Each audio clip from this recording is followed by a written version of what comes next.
Our telephone number, if you want to be with us, 800-282-2882. Now, here is the memory. Defending against shooters.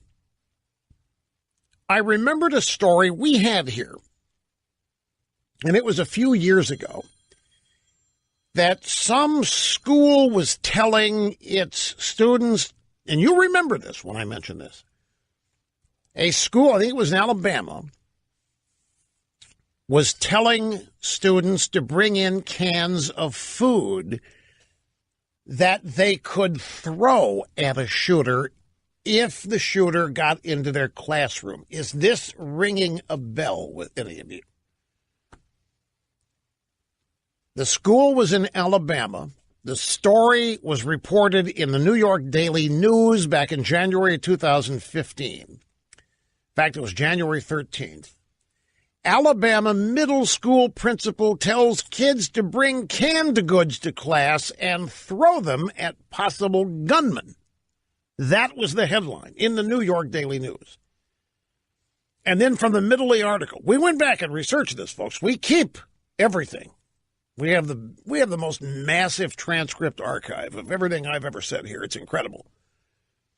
An Alabama middle school asked students to bring canned goods to school so they can throw them at potential gunmen.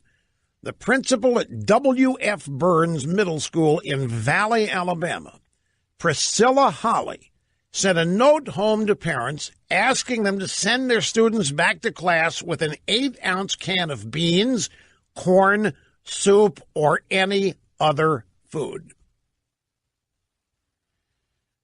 And there was more in the story. Priscilla Holly also said the canned food item could stun the intruder or even knock him out until police arrive.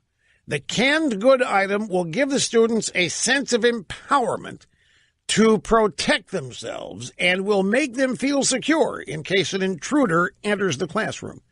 This really happens. So you see that there have already been innovative ideas suggested here. I knew I remembered this. It was vague. I didn't mention it because I couldn't specifically remember the place or the date, but it's 3 years ago now. Canned goods. Students were asked to bring in by the principal canned goods to throw them at a potential gunman who might get in the classroom.